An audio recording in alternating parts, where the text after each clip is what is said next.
ತಿರಂಗ ಯಾತ್ರೆಯನ್ನು ಆಯೋಜನೆ ಮಾಡಿದ್ದಾರೆ. ಒಂದು ಬಹಳ ಸಂತೋಷದ ವಿಷಯ. ಏನು ಆಪರೇಷನ್ ಸಿಂಧೂರ್ ಹಾಗೂ ನಮ್ಮ ಸೈನಿಕರಿಗೆ ಒಂದು ಗೌರವ ತರುವಂಥ ಒಂದು ನಾಗರಿಕ ತಿರಂಗ ಯಾತ್ರೆನ ಆಯೋಜನೆ ಮಾಡಿದೆ ಕೇಂದ್ರ ಸರ್ಕಾರ.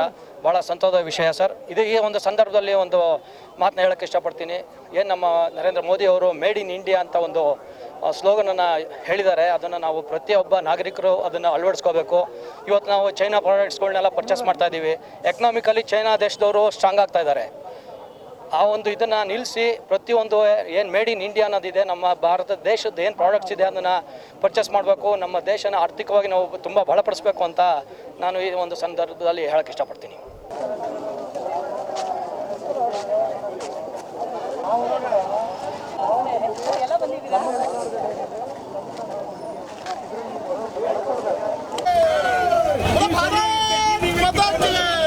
ನಾವು ಒಂದು ತಿರಂಗ ಯಾತ್ರೆಯನ್ನು ಹಮ್ಮಿಕೊಂಡಿರೋದು ನಮ್ಮ ಹೋದ ತಿಂಗಳಲ್ಲಿ ಬಂದು 22ನೇ ತಾರೀಕು ನಾಯಿಗಳಾದಂಥ ನಮ್ಮ ಪಾಕಿಸ್ತಾನ ನಮ್ಮ ಇಂಡಿಯಾದವ್ರನ್ನ ಒಂದು 22 ಜನನ ಕೊಂದಿತ್ತು.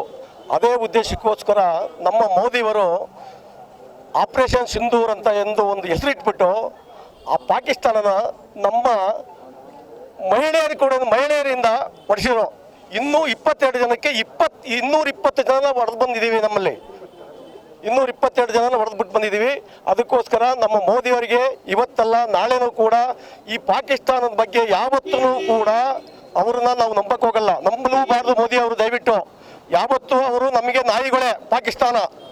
ಅದರಿಂದ ಯಾವತ್ತೂ ಕೂಡ ಪಾಕಿಸ್ತಾನದ ಬಗ್ಗೆ ನಾವು ಯಾವತ್ತೂ ಕೂಡ ನಾವು ಎಚ್ಚರಿಕೆಯಾಗಿ ಇರಬೇಕು. ಯಾವತ್ತೂ ಕೂಡ ಅವ್ರನ್ನ ಪಾಕಿಸ್ತಾನನ ಉಡಾಸ್ ಮಾಡಬೇಕು ಅಂತಲೇ ನನ್ನ ಅಭಿಪ್ರಾಯ. ಜೈ ಹಿಂದ್, ಜೈ ಕರ್ನಾಟಕ.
ಯುವಕರು ಮುಂದೆ ಇರಬೇಕು.